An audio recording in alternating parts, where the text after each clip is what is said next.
जैसा कि हमने लास्ट एपिसोड में देखा था, शिनवू को पता चल जाता है कि उसकी टीचर ही उसकी बायोलॉजिकल मॉम है। वो शिनवू को समझाने की कोशिश करती हैं, पर वो उनकी एक नहीं सुनता। पर सुनता भी क्यों, वो उसके इतने करीब थी, पर उन्होंने कभी भी ये बात शिनवू को नहीं बताई। वो शिनवू से कहती हैं, मैं तुम्हारी माँ हूँ। पर शिनवू इतना टूट चुका होता है कि वो उनसे कहता है, ना मेरी कोई फादर है और ना ही मदर, मेरी ग्रैंड माँ ही थी, पर वो भी अब नहीं रही। इतना सुनने के बाद वो भी वहाँ से चली जाती हैं। इज़ुबी को शिनवू के लिए काफ़ी बुरा लगता है। वो शिनवू की माँ को ढूंढना चाहती थी, पर उसे नहीं पता था कि वो उसके सामने कुछ इस तरह आ जाएंगी। वो संग्युल को मिलने बुलाता है, क्योंकि वो समझ जाता है संग्युल को ये बात पता है और इसलिए वो कुछ दिनों से वियर्ड बिहेव कर रहा था। शिनवू संग्युल को साफ साफ कह देता है, मुझे इस बात से कोई फ़र्क नहीं पड़ता कि तुम किसके बेटे हो। पर वहीं संग्युल, वो इस बात को एक्सेप्ट करने के लिए राज़ी ही नहीं था। वो उन दोनों से काफ़ी नफ़रत करने लगा था। वो शिनवू से कहता है, तुम अपनी मॉम पे गए हो, आखिरकार तुम्हारी रगों में उन्हीं का खून दौड़ रहा है। शिनवू ये सब टॉलरेट नहीं कर पाता और वहाँ से चला जाता है। संग्युल जो भी कर रहा है उससे वो भी नाखुश है। वो अपनी फैमिली फ़ोटो की तरफ देखकर कहता है, आखिर आप ही क्यों। यहाँ दूसरी तरफ शिनवू के लिए भी ये काफ़ी हार्ड टाइम था। वो अपने नेकलेस को उतार कर ट्रैश में फेंक देता है। नेक्स्ट डे दोनों स्कूल जाते हैं। इज़ुबी शिनवू की चाल देखकर ही समझ जाती है कि वो अपने ही ख्यालों में खोया हुआ है। वो उससे कहती है, मेरा हाथ पकड़ कर चलो, कहीं तुम गिर ना जाओ। वो कहता है, नहीं, मैं तुम्हारा हाथ नहीं पकड़ सकता, वरना तुम भी मेरे साथ गिर जाओगी। इज़ुबी कहती है, what's wrong with falling down together, it's less embarrassing. यहाँ उन तीनों बैड बॉयज़ का ग्रुप, उनका बॉस अपने दोनों चेलों से काफ़ी नाराज़ था। वो भी अब उससे फ्रस्ट्रेटेड होने लगे थे। उनका बॉस मानो उनकी लाइफ पर कब्जा करना चाहता था। वो उससे पूछे बिना कुछ नहीं कर सकते थे। यहाँ संग्युल और वो बैड बॉय बात ही कर रहे होते हैं कि शिनवू उनकी बातें सुन लेता है, जहाँ वो जिक्र कर रहा होता है उस लड़ाई का जो संग्युल ने खुद प्लान की थी। शिनवू उसे कहता है, तुम ऐसा करके मेरे साथ साथ खुद को भी हर्ट कर रहे हो, और ऐसा करने से तुम्हें अच्छा लगता है तो बेशक करो। सब लोग साथ बैठकर ग्रुप स्टडी कर रहे होते हैं। संग्युल इम्पोर्टेंट क्वेश्चन मार्क करके इज़ुबी को साइन कर देता है और वहाँ से चला जाता है। शिनवू ली से कहता है, मैं भी तुम्हें इम्पोर्टेंट क्वेश्चन मार्क करके दे दूँगा, तो तुम जा सकती हो। बेचारी ली एम्बैरेस होकर वहाँ से चली जाती है। और फिर क्या, शिनवू इज़ुबी को परेशान करता है। वो उसकी बुक ले लेता है और कहता है, क्या तुम मुझे क्यूट वे में ये कह के दिखा सकती हो कि प्लीज़ मुझे बुक दे दो। जब इज़ुबी ये कहती है तो शिनवू का हार्ट तो मेल्ट हो जाता है। शिनवू कहता है, मुझे तो कहा, पर भूल कर भी किसी और को मत कहना, वरना मुझसे बुरा कोई नहीं होगा। यहाँ इज़ुबी को कचरे में से वही लॉकेट मिलता है। शिनवू अपने रेस्टोरेंट के पैम्पलेट कार्ड्स में लगा रहा होता है कि तभी संग्युल के फादर वहाँ आ जाते हैं। वो उससे बात करने की कोशिश करते हैं, पर संग्युल का एटीट्यूड चेंज हो गया होता है। वो उनसे ठीक से बात नहीं करता और वहाँ से चला जाता है। इज़ुबी उस लॉकेट को संभाल के रख देती है, क्योंकि वो जानती है अभी शिनवू गुस्से में है, वरना वो उस लॉकेट को अपनी जान से भी ज़्यादा प्यार करता है। इज़ुबी दोनों को इस हालत में नहीं देख पा रही थी। वो संग्युल के पास जाती है। वो संग्युल को समझाने की कोशिश करती है, पर संग्युल उसकी एक नहीं मानता। इज़ुबी कहती है, क्या तुम वो दिन भूल गए, तुम दोनों कितने अच्छे दोस्त हुआ करते थे। वो इज़ुबी से कहता है, तुम्हें हमेशा शिनवू ही ठीक लगेगा। संग्युल कहता है, मैं शिनवू से सब कुछ छीन लूँगा, और अगर तुम मुझे ऐसे ही प्रोवोक करती रही तो ये सब जल्दी होगा। तो आगे से मेरे सामने शिनवू का नाम फिर कभी मत लेना। यहाँ पूरे स्कूल में ली की बर्थडे का इनविटेशन घूम रहा था, जिसका सेलिब्रेशन शिनवू के रेस्टोरेंट में होने वाला था। शिनवू की मॉम उससे रेस्टोरेंट में मिलने आती हैं और उसे कुछ पैसे देती हैं। शिनवू उसे लेने से साफ इनकार कर देता है। वो कहती हैं, मैं हर मंथ तुम्हारी ग्रैंड माँ को तुम्हारे लिए पैसे दिया करती थी। वो कहता है, मैंने कभी भी उन पैसों को यूज़ नहीं किया, वो सब मेरे फादर के कर्ज़े को चुकाने में लग गए हैं। उसकी मॉम कहती हैं, अभी तुम दोनों इतने बड़े नहीं हो कि तुम पैसे कमा सको। अभी तुम दोनों को पैसों की सख्त ज़रूरत है। शिनवू अपनी मॉम से अभी भी टीचर कहता है। वो कहता है, टीचर आप इन पैसों को ले जाओ, हमें इनकी कोई ज़रूरत नहीं है। शिनवू की बातें सुनकर उसकी मॉम की आंखों में आंसू आ जाते हैं। शिनवू अपनी चेयर से उठ जाता है। वो उसका हाथ पकड़ लेती हैं और कहती हैं, मैं अब से यहाँ कभी नहीं आऊँगी, बस एक बार मुझे तुम्हें हक कर लेने दो। शिनवू ने कहता है, प्लीज़ आप यहाँ से चली जाओ। इज़ी भी दूर खड़ी दोनों को देख रही होती है। शिनवू की मॉम बाहर जाके स्टेयर्स पर बैठ जाती हैं। वो बहुत ज़ोर ज़ोर से रो रही होती हैं। तभी वो बैड बॉय उन्हें वहाँ देख लेता है और मन ही मन सोचता है कि कुछ तो बात है। इज़ी भी ने उन दोनों की बातें सुन ली होती हैं और इसलिए वो शिनवू को कंफर्ट कराने की कोशिश करती है। और फिर क्या, पार्टी के गेस्ट भी रेस्टोरेंट में आ जाते हैं और यहाँ इज़ी भी और शिनवू किचन में खूब मेहनत करते हैं। यहाँ दूसरी तरफ ली बाथरूम के बहाने वो शिनवू का घर चेक करती है।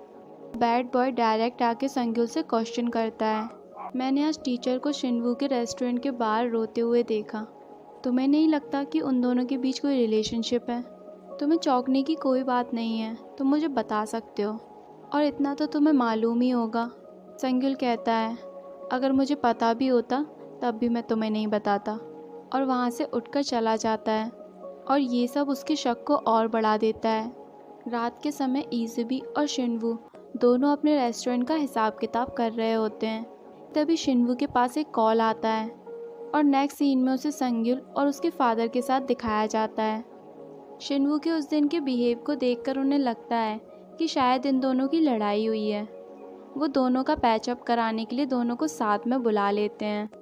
वो कहते हैं, क्या तुम दोनों की फ़ाइट इज़बी को लेकर हुई? प्यार के लिए कभी फ्रेंडशिप को नहीं छोड़ना चाहिए।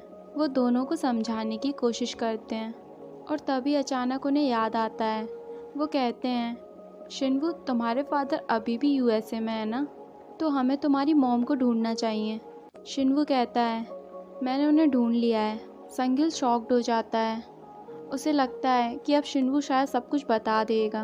वो संगिल के फादर को कहता है, मैं उनसे आज ही मिला था, पर मैंने उनसे बात की और उन्हें समझाया कि हम दोनों का सेपरेटली रहना ही बेटर है। And thank you for your concern, आपने हमारी बहुत हेल्प की। इज़ी भी घर पर अकेली होगी, मुझे जाना चाहिए। उसे आने में काफ़ी लेट हो जाता है। इज़ी भी स्टेयर्स पर बैठे बैठे ही सो जाती है। शिनवू उसके पास आकर बैठ जाता है और कहता है, फैमिली क्या है? इज़ी भी कहती है, जो हर सिचुएशन में आपके साथ रहे। शिनवू कहता है, तो मेरे लिए वो ग्रैंड माँ थी। इज़ी भी फट से बोलती है, मैं भी तो तुम्हारी फैमिली हूँ, मैं हर सिचुएशन में तुम्हारे साथ थी।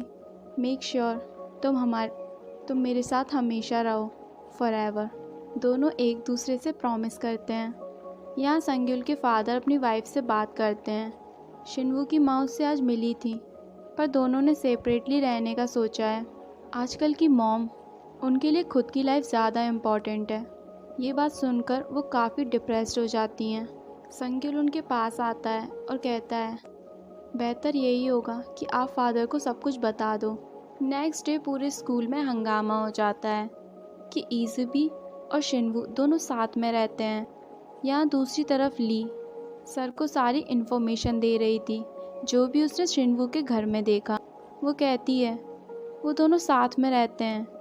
इज़बी शिनवू की कोई कज़न नहीं है, वो तो उस रेस्टोरेंट में काम करती है। ली गर्ल्स का एक ग्रुप बनाती है जहाँ सब इज़बी को कोस रहे होते हैं। एक लड़की कहती है, पहले संग्युल के साथ वो पिक्चर, और अब तुम शिनवू के साथ रह रही हो। ली कहती है, क्या तुम डिसाइड नहीं कर पा रही हो कि तुम्हें किसके साथ रहना है? इज़बी कहती है, क्या ये सब तुमने किया? अगर तुम ऐसा ही करती रहोगी तो तुम शिनवू से और दूर चली जाओगी और मैं उसके और करीब। ली की फ्रेंड सभी लड़कियों का एटीट्यूड चेंज होता देख रही थी।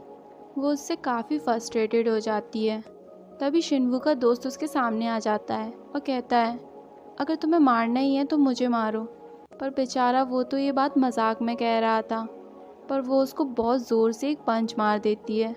यहाँ स्कूल में एक मीटिंग बुलाई जाती है बिकॉज ऑफ शिनवू एंड इज़बी। ह्यूमन एंजल मीटिंग को अटेंड करते हैं। वो कहते हैं अगर वो साथ में रहते हैं तो इसमें प्रॉब्लम क्या है, दोनों के ही पेरेंट्स नहीं हैं। स्कूल की प्रिंसिपल कहती हैं वो दोनों माइनर हैं और अगर दूसरे स्टूडेंट्स के पेरेंट्स को ये बात पता चली तो ये स्कूल की इमेज को भी ख़राब कर सकती है। वो सभी टीचर्स से कहते हैं हम क्लासरूम में सभी बच्चों को प्यार से रहना सिखाते हैं। What is this, please change. आप लोग अपनी सोच को बदलोगे तभी तो स्टूडेंट बदल पाएंगे। यहाँ जैसे तैसे वो एंजल सारी बात को संभालते हैं, पर वहाँ दूसरी तरफ क्लास में वो बैड बॉय शिन्वू को प्रोवोक करने की कोशिश करता है। वो कहता है तुम्हारी ग्रैंडमा के गुजर जाने का तुम्हें कोई गम नहीं है क्योंकि तुम्हें इज़ुबी के साथ रहने को जो मिल रहा है। शिन्वू को गुस्सा आ जाता है, वो उसे धक्का दे देता है। तभी इज़ुबी भी वहाँ आ जाती है। वो कहती है मैंने तुम्हें वॉर्न किया था ना। शिन्वू इज़ुबी को रोक देता है। वो कहता है क्या तुम दोनों घर पे भी ऐसे ही गेम खेलते हो। शिन्वू कहता है नहीं, इससे भी और ज़्यादा मज़े से। सारी क्लास हंसने लग जाती है। संग्युल क्लास में अपनी मॉम से वियर्ड क्वेश्चन करता है जो उसने ऑब्वियसली शिन्वू और उसकी मॉम को हर्ट करने के लिए किया था। शिन्वू स्कूल ख़त्म होने के बाद टेरेस में संग्युल से मिलता है। संग्युल उसे यहाँ भी प्रोवोक करने की कोशिश करता है, वो उसे हिट करता है, पर शिन्वू ने अपनी ग्रैंडमा और इज़ुबी से प्रॉमिस किया था कि वो दोबारा कभी फ़ाइट नहीं करेगा। जहाँ दोनों गुस्से में अपने दिल की सारी बात एक दूसरे से कह देते हैं। शिन्वू कहता है क्या तुम्हें पता है मेरा फ्यूचर सिर्फ इज़ुबी नहीं थी, मैं चाहता था कि मैं भी दिल लगा कर पढूं ताकि मैं तुम्हारे साथ कॉलेज जा सकूं, तुम्हारे साथ मिलिट्री ज्वाइन कर सकूं और फर्स्ट अल्कोहल तुम्हारे साथ ही लूं। संग्युल कहता है मैं भी उस औरत को अपनी गार्डियन मानने लगा था। शिन्वू कहता है चाहे तुम कुछ भी करो मैं तुमसे कभी भी नफरत नहीं कर सकता। इज़ुबी शिन्वू को ढूंढते हुए टेरेस पर पहुंच जाती है और टीचर भी इज़ुबी के पीछे आ जाती हैं। वो दोनों को रोकती हैं। संग्युल कहता है आपने मेरे क्वेश्चन का आंसर नहीं दिया। शिन्वू कहता है मैंने उसे फेंक दिया है, इस तरह से आपने मुझे फेंक दिया था। You only look after this guy. Sangyul terrace की वॉल पर चढ़ जाता है और अपनी मॉम से कहता है मैं देखता हूँ आज आप किसको बचाती हो, मुझे या अपने बायोलॉजिकल सन को।